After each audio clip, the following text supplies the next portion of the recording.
इस कारण से मारे नहीं जा सकते हैं, अर्थात जब तक जीव का एक भी पूर्ण शेष है तब तक वह त्रिपुर देह में स्थित है। तीनों गुण विराजमान है, मारा नहीं जा सकता, अभिदैत्य देवताओं से प्रबल है।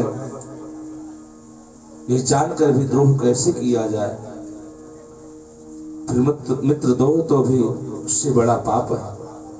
जब तक वे मेरे भक्त हैं मैं उन्हें मार नहीं सकता। तुम सभी धर्मज्ञ हो, धर्म को जानने वाले हो, धर्म को विचार करो। यह सुनकर ब्रह्मादि आदि देवता, इंद्रादि आदि देवता ब्रह्मा को अग्रणी बनाकर के भगवान विष्णु के पास गए, नारायण के पास पहुंचे। हे प्रभु, हमारे सारे दुखों का विनाश करिए। भगवान विष्णु से निवेदन किया। विष्णु जी सब बातें सुनकर के कहा, जब देवताओं की प्रार्थना को सुनकर नारायण भगवान ने अपने मन में ही यह विचार किया कि मैं देवताओं का कार्य अवश्य करूंगा।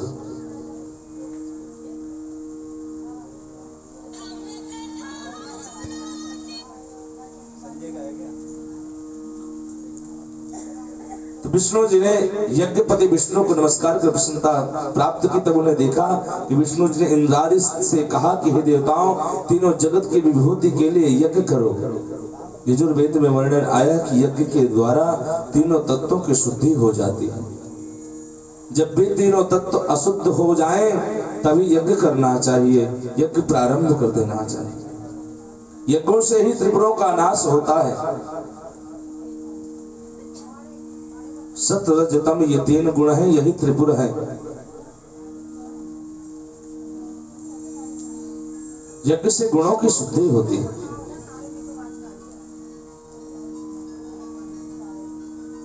ये विचार कर भगवान श्रीमन नारायण ने नित्य कर्म जब तक है तब तक त्रिपुरों का नाश नहीं हो सकता, इसलिए उन तीनों असुरों से वेद धर्म और शिवार्चन का विनाश करना ही उचित समझा और कहा कि हे देवताओं, आप लोग अपने घर पे जाइए, मैं तो यथासाध्य आपकी सहायता करूंगा।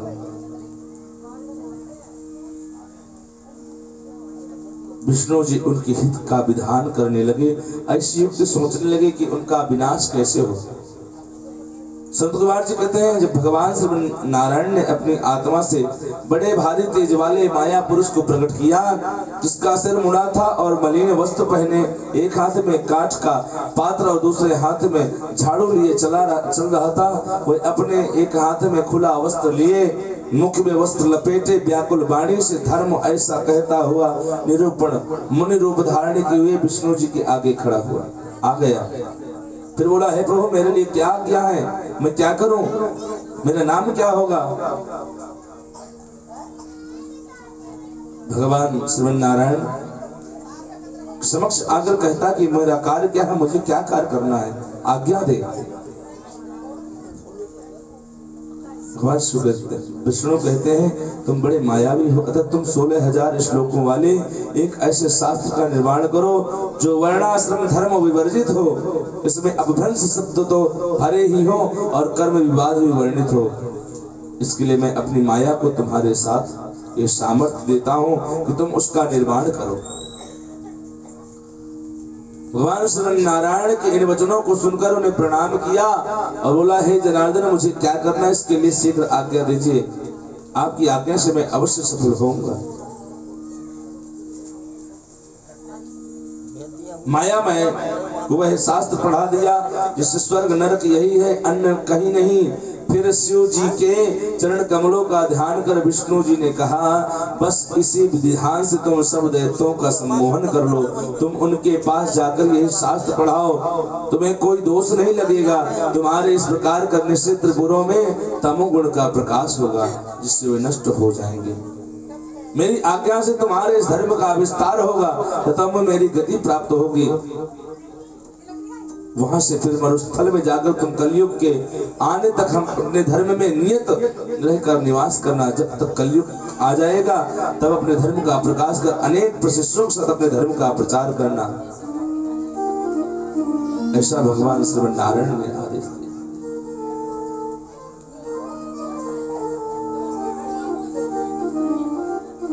अब वो जो नास्तिक पुरुष था, जो नास्तिक पुराण का जो नहीं 16,000 मंत्रों का,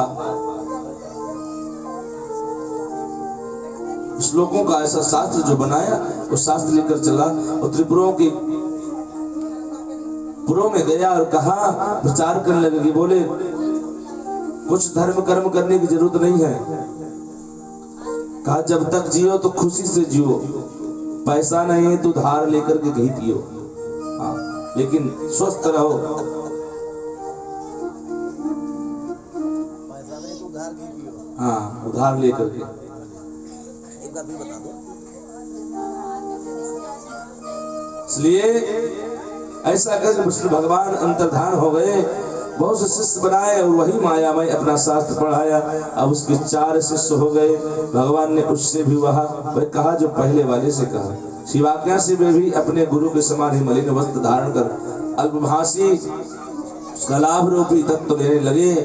उन चारों ने पाखंड धर्म अपनाया, हाथ में पात्र ले नाक पर कपड़ा लपेट कर इधर उधर विचरने लगे। उन्हें अपने हाथ में छोटे वस्त्रों से बनी हुई बुहारी ले लिया। जीव हिंसा के धीरे धीरे पैर कर चलना प्रारंभ कर दिया। भगवान ने पकड़कर उन्हें अपने गुरु के हवाले किया, उनके गुरु के हवाले किया। फिर पहले वाले का आदि रूप नाम रखा था चारों का, कृषि, पतिकार और उपाध्याय। कृषिकार का नामकरण किया और फिर उपाधि दी उन्हें। उपाधि दी, यह भी कह दिया कि अब तुम सर्वदा मेरे अरिहन नामक शुभ और शत्रुनाशक नाम से ध्यान में रखना। भगवान कहते हैं इसके पश्चात उस मायावी ने प्रणाम कर शिष्यों सहित शीघ्र ही त्रिपुर नगर को प्रस्थान किया। वहां जाकर उसने शीघ्र ही अपनी कृषि माया फैला दी, परंतु शिव जी के प्रभाव से त्रिपुर में उनकी माया सहित ही न फैल सके। इससे वे अति व्याकुल होकर के उन्हें विष्णु का स्मरण किया। भगवान विष्णु ने शिव जी का स्मरण कर फिर उनकी आज्ञा पर उन्होंने नारद जी का स्मरण किया। नारद जी गए त्रिपुरों के पास, आदेश दिया कि तुम इन ऋषि शिष्यों सहित वहां जाकर वहां के निवासियों को मोहित कर दो, कार्य करो। नारद जी त्रिपुरों के नगर में गए। मायावी गुरु उस ऋषि के से मिले, उन्होंने उस मायावी से दीक्षा ली। 6 प्रश्न करते हुए त्रिपुर पति से मिले, राजा से यतियों की धर्म परायणता और वेद विद्या की संपन्नता कहकर उनकी प्रशंसा की और कहा ये धर्म सबसे उत्तम है, इसी से मैं इनसे दीक्षित हुआ। यदि तुम्हारी इच्छा हो तो तुम भी इनसे दीक्षित हो जाओ। ये सुनकर पुराधीश को बड़ा आश्चर्य हुआ, परंतु मोहित हो गए। उस मुंडे से दीक्षित होने गया, उसने उसे अपना गुरु बनाया। देखकर सभी त्रिपुरवासी उससे मुड़िया से दीक्षित हुए। सारा त्रिपुर मायावी के शिष्यों से भर गया। दैत्यराजे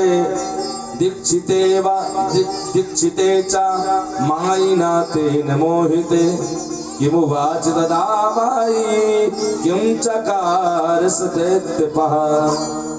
व्यास जी कहते हैं दैत्यराज के दीक्षित एवं मोहित होने पर उसे मायावी पुरुष ने क्या कहा। दैत्यराज ने क्या किया? संत कुमार जी ने कहा वह राजा दीक्षित हो गया। तब उसने अरिहन से कहा मेरा ज्ञान वेदांत का सार है। अरिहन ने कहा मेरा ज्ञान वेदांत का सार, इसमें कर्ता कर्म नहीं है, ये आप ही प्रकट होकर आप ही में लीन हो जाता है।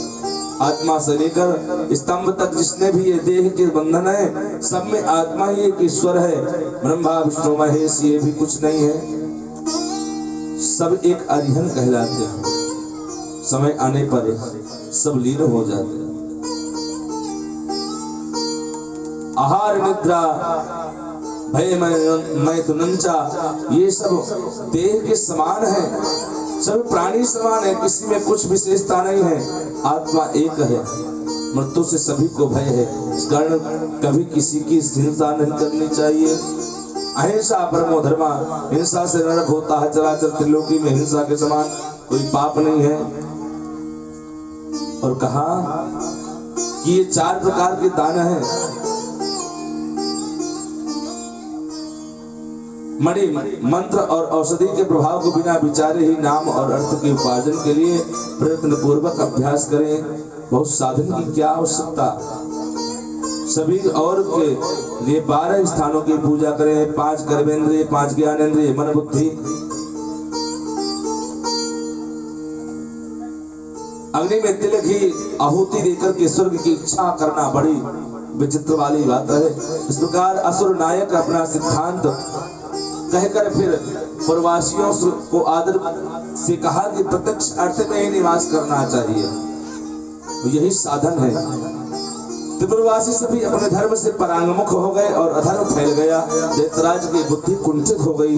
शिव जी की इच्छा से राक्षसमय अपने भाइयों सहित सामर्थ्यहीन हो गया, क्योंकि जो वास्तविक धर्म था उसको छोड़ करके अधर्म में पाखंड नास्तिक मत को अपना लिया। ब्रह्मा जी के शिव से त्रिपुर वध की प्रार्थना की और मोहित होकर क्या हुआ तो सनत कुमार जी कहते हैं, इस प्रकार दैत्य का निर्वाचन शिवार्चन त्याग दिया और सारा स्त्री धर्म नष्ट हो गया। लोग दुराचारित हो गए। तब भगवान विष्णु कृतार्थ हो निवेदन करके कैलाश पहुंचे और वहां जाकर उन्होंने भगवान शिव को प्रार्थना की। इंद्र आदि देवता वहां पहुंचकर सबने आदि पुरुष शंकर की आराधना की। तब उनके तब से प्रसन्न हुए भगवान शंकर वृषभ पर आरूढ़ होकर सामने आए और नंदी का अपने साथ हाथ से स्पर्श करते हुए देवताओं से बोले कि मैं अब त्रिपुरों का विनाश जरूर करूंगा।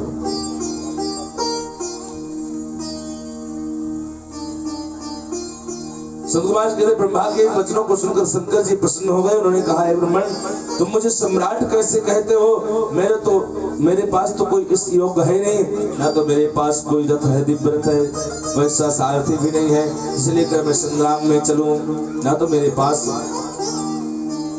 जय करने वाला मेरे कोई धनुष बाण भी नहीं है, फिर मैं दैत्यों का वध कैसे करूंगा? ये सुन ब्रह्मादि देवताओं को बड़ी प्रसन्नता हुई। उन्होंने महेश्वर को प्रणाम करके भगवान शिव को प्रणाम करके कहा कि आप युद्ध के लिए तैयार हो जाइए, सभी आपके आदि रूप धादिक रूप हो जाएंगे। ऐसा कहकर हाथ जोड़कर भगवान शिव के सामने खड़े हो गए। हमारे बीच में बहुत समय दिया और उपाध्याय क्लिनिक से है और उनके लिए जोरदार ताली से फिर स्वागत करिए, क्योंकि ऐसे व्यस्ततम समय से निकाल करके जन सेवा भी करते हैं और धर्म सेवा में भी रहते हैं, अग्रसर रहते हैं। बहुत बहुत साधुवाद। ऐसे ही आपको निरंतर जन सेवा में आपको लगाए रहे, परमात्मा को प्रसन्न रखे, भगवान शिव की करुणा कृपा आपके ऊपर बरसती रहे। भगवान शिव कहते हैं दिव्य रथ में चढ़ करके और सुंदर देवमय रथ आदि का निर्माण करवा करके विश्वकर्मा ने भगवान शिव के रथ का निर्माण किया। त्रिपुर संहार के लिए भगवान शिव यात्रा करने लगे। पशुपतास्त्र शस्त्र को लेकर के दैत्यों में युद्ध के लिए प्रयास करना ही बड़े आश्चर्य की बात है, परंतु कारण उन्हें पापों का नाश कर त्रिलोकी में अपना यश विस्तार करना था।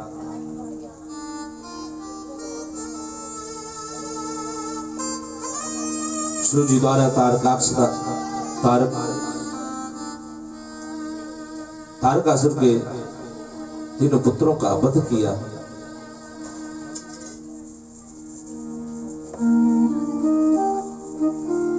लेकिन जब भस्म होने लगा तारकासुर, तो उसने भक्त वत्सल भगवान शिव का स्मरण किया। कहा, प्रभु हे शिव, यह तो हम जानते हैं कि आप हमें भस्म किए बिना नहीं छोड़ेंगे, अभी हम आपकी कृपा चाहते हैं। वह कृपा हमें प्राप्त हो। अब आपसे प्रार्थना करते कि हमारी बुद्धि जन्म जन्मांतर तक आप में ही ऐसे ही लगी रहे।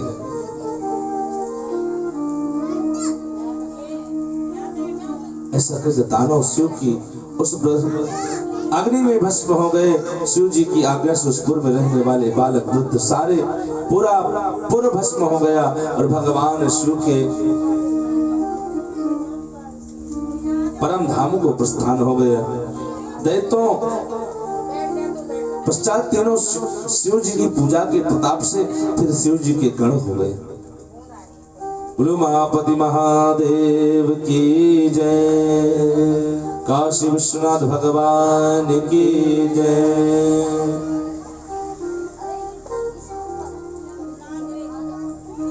सूजी कहते व्यास जी ऐसा सुनकर ब्रह्मा जी के पुत्र संत कुमार जी शिव के जी के चरणों का स्मरण करके पराशर पुत्र व्यास जी से कहते हैं शंकर जी के चित्र बड़े ही अद्भुत हैं।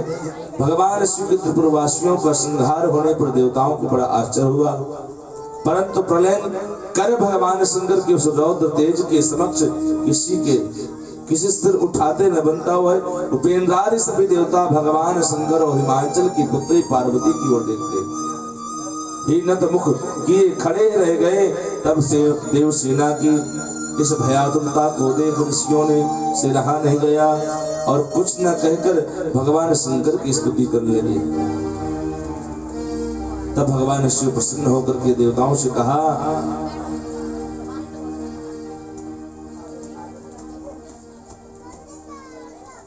जब जब तुम पर संकट होगा तब तक मैं तुम्हें ऐसा ही तुम्हारा साथ दूंगा, ऐसा तथास्तु कह करके वरदान देकर सभी अभिलाषी देवताओं को आशीर्वाद प्रदान किया और अपने स्थान को विस्तार कर दिया। व्यास जी कहते ब्रह्मण हमने बात सुनी है कि भगवान शंकर ने जलंधर का वध किया था, यदि यह सत्य है तो कृपा करके हमें बताइए।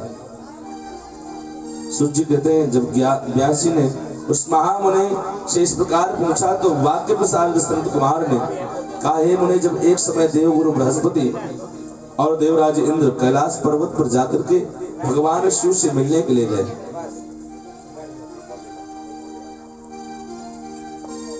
तो जब मिलने के लिए गए तो भगवान शिव ने उनकी परीक्षा लेनी चाहिए। परीक्षा लेनी चाहिए तो बीच मार्ग में ही जटाधारी दिगंबर जूटधारी उनके मार्ग में ही जाकर के भगवान शिव ही अवरोधन कर दिया। यद्यपि वो तेजस्वी भगवान शिव की अद्भुत छवि गौरवर्ण अपने विशाल नेत्रों से युक्त था, सिर पर जटाधारी वैसे ही बैठे थे। भगवान शंकर को न पहचान करके दुर्बुद्धि इंद्र ने उनका नाम धाम आदि परिचय पूछने लगा और कहा, शंकर जी अपने स्थान पर है या नहीं। इस पर उन्होंने तपस्वी से कुछ कहा, परंतु त्रिलोकी के ऐश्वर्य से गर्वित इंद्र कब चुप रहने वाले। उन्होंने क्रोध करके उस तपस्वी से कहा, अरे मैं पूछता हूं तो उत्तर नहीं दे रहा है, मैं तुझे इस वज्र से मारता हूं। ऐसा कह करके ज्यों ही इंद्र ने वज्र मारने के लिए हाथ में लिया, त्यों ही सदाशिव ने वज्र सहित इंद्र का हाथ स्तंभित कर दिया। विकराल नेत्र भगवान शिव ने वज्र सहित इंद्र का स्तंभित कर दिया और शंकर ने ज्यों ही उसे देखा त्यों ही ऐसा वित्त मानो दिगंबर प्रज्वलित हो जाएगा, तेज से जला देगा। भुजाएं स्तंभित होने के से इंद्र के क्रोध और दुख का बड़ी अंत में रहा, परंतु ज्यों ही बृहस्पति ने देखा कि यह तो तेज पुंज उस पुरुष को प्रज्वलित कर देगा, उन्हें सुनकर जानकर प्रणाम किया। फिर इंद्र को भी भगवान शंकर के चरणों में गिराया और शिव जी से बृहस्पति ने कहा कि हे दीनानाथ महादेव, अपना क्रोध रोककर इस इंद्र के अपराध को क्षमा कीजिए। बृहस्पति के वचनों को सुनकर गंभीर वाणी से बोले, हे बृहस्पति, मैं अपने नेत्र से निकलते हुए क्रोध को कैसे रोकूं। बृहस्पति ने कहा, भक्तों पर सदैव कृपा करने वाले प्रभु आप सामर्थ्य हैं, अन्यत्र कहीं स्थापित कर इसका उद्धार कीजिए। तब भगवान ने शंकर ने गुरु बृहस्पति से कहा, मैं तुम्हारी स्तुति से प्रसन्न हूँ, तुम इंद्र को जीवन दान दिलवाया है, इससे मैं तुम्हें वर देता हूँ कि तुम्हें जीव नाम से विख्यात करता हूँ। मेरे नेत्रों की अग्नि अभी इस इंद्र को पीड़ित ना करेगी। बृहस्पति ने ऐसा कहकर भगवान शंकर ने अपने माथे से जो अग्निमय तेज था उस अपने तेज को हाथ में लेकर क्षीर समुद्र में डाल दिया। इंद्र बृहस्पति भय से मुक्त हुए, सुख हुए। इस प्रकार इंद्र और बृहस्पति अपने स्थान को चले गए, परंतु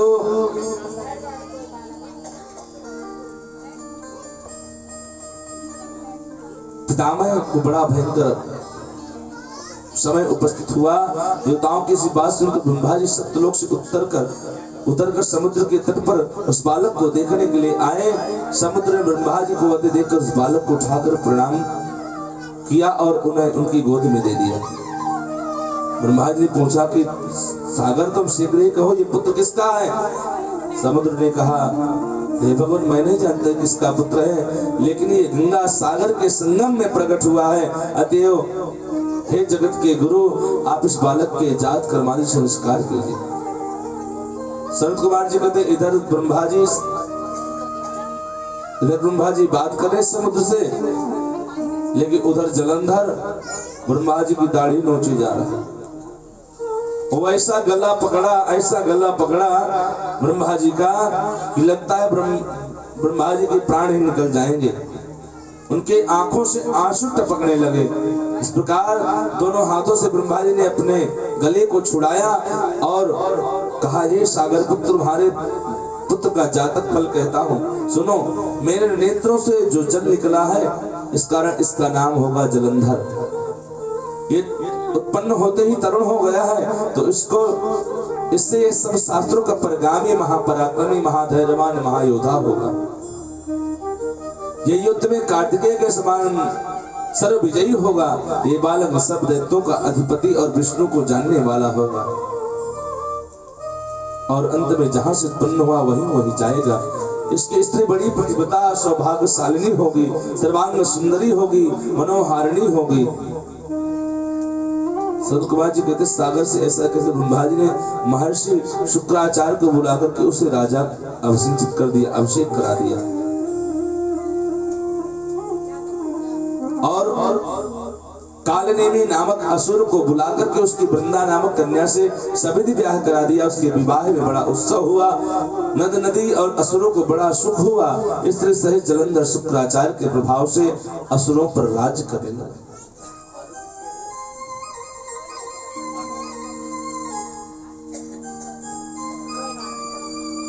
एकदा वारिधि सुतो वृंदापतिरुदारधि सभार्या संस्थितो वीरो सुरे सर्वे समन्वितः। इस समय जलंधर अपनी स्त्री वृंदा से असुरों से सम्मानित होकर सभा में बैठा। परम कांतिमान शुक्राचार्य से वहां पहुंचे, जिसके तेज से सब दिशाएं प्रकाशित हो गए। गुरु जी को आया देखकर असुरों के सहित सागर पुत्र उठकर प्रणाम किया और गर्व से कहा, आसन दिया और दैत्य भी यथास्थान बैठ गए। सागर पुत्र ने नम्रता से कहा, प्रश्न किया कि हे गुरु जी राहु का सिर किसने काटा है, आप ही हमें बताइए। इस पर शुक्राचार्य ने देवताओं और असुरों का समुद्र मंथन संक्षेप में श्रवण कराया कि जब समुद्र मंथन हुआ, समुद्र मंथन से अमृत निकला और अमृत निकला जब तो अमृत विष्णु ने देवताओं को अमृत पिला दिया और छल से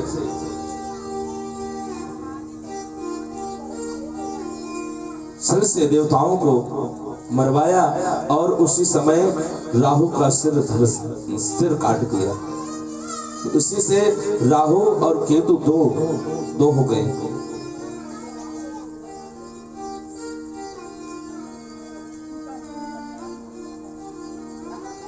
बड़ा क्रुद्ध हो गया जलंधर और अपने धस्वर नामक दूत को बुलाकर गुरु को कहा वो सब वृतांत सुनाया। कहा आज्ञा दी कि जाओ तुम इंद्रपुरी में जाकर के कहो इंद्र से कि मेरी शरण में आ जाए। जो भी हमारे रत्न लिए हैं मेरे पिता के यहाँ से सारे रत्न मुझे वापस कर दे।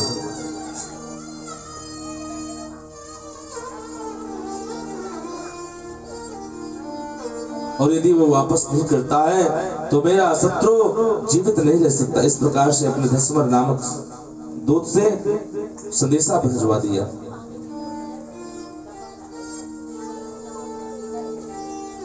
इंद्र की ऐसी बात सुन करके जब धस्वर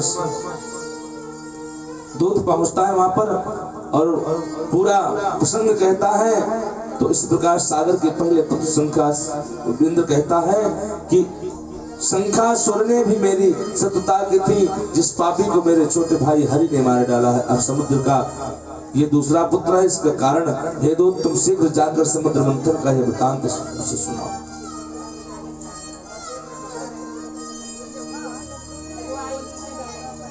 आपस में वार्तालाप होती है। पुनः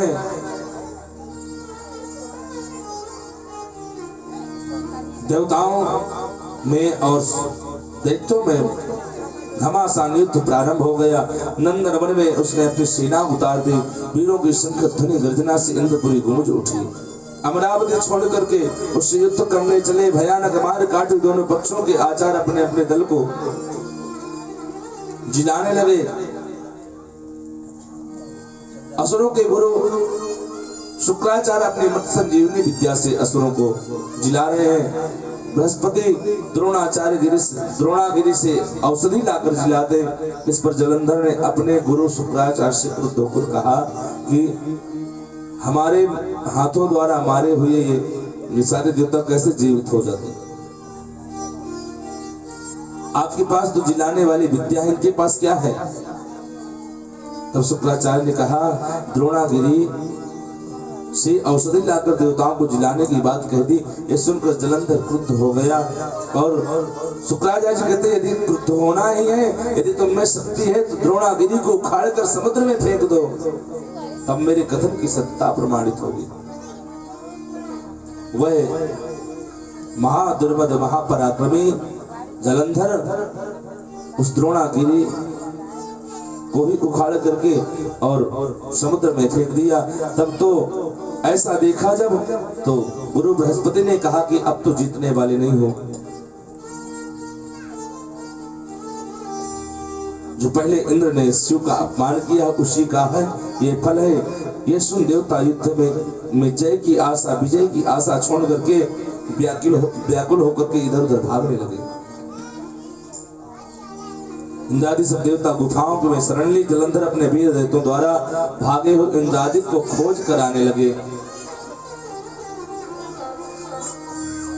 जलंधर और विष्णु के साथ युद्ध हुआ। बहुत दिन तक युद्ध किया। तब विष्णु ने कहा, हे दुर्मद, हे महापराक्रमी, मैं तुझसे प्रसन्न हूं। तू मुझसे निर्भय होकर युद्ध कर रहा है, वर मांगो मुझसे।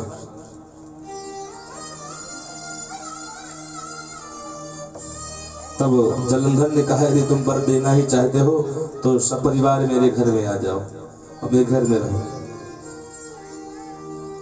भगवान श्री नारायण ने आशीर्वाद दिया।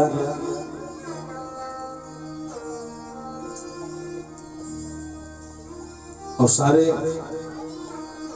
लक्ष्मी के सहित भगवान श्री नारायण वहां पर रहने लगे।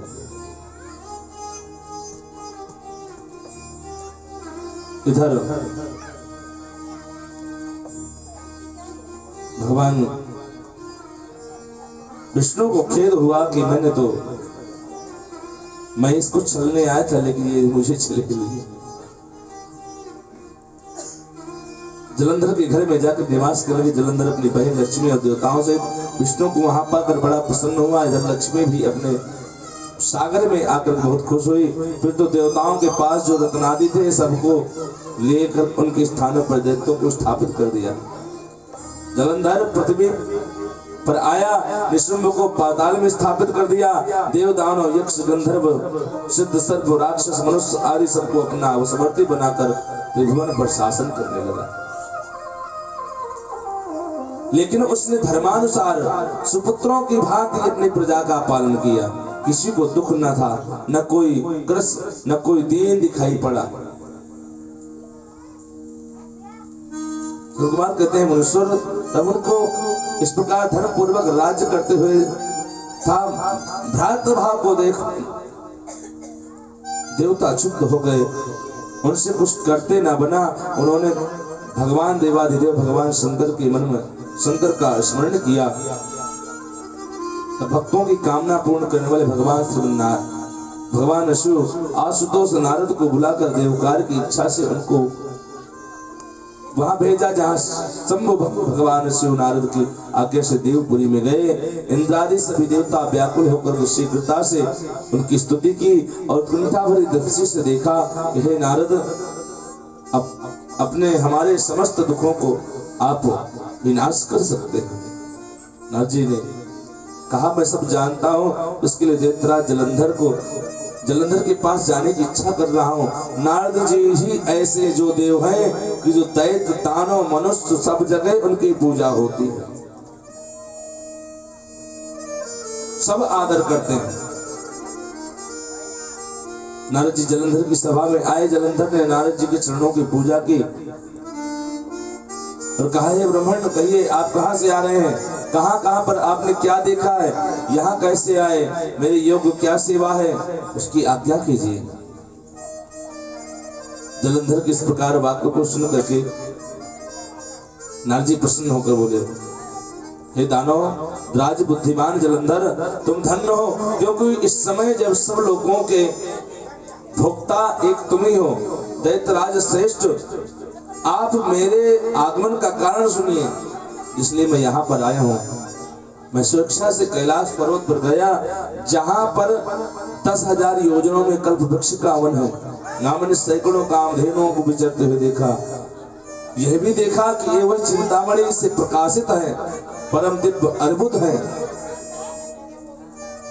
मैंने वहां पर पार्वती के साथ इसके शंकर जी को देखा, जो सर्वांग सुंदरी है, गौर वर्ण है, त्रिनेत्र मस्तक धारण किए हुए भगवान सुंदर है। ये देखकर मुझे बड़ा आश्चर्य हुआ कि इनके समान समृद्धिशाली त्रिलोक में कोई नहीं है।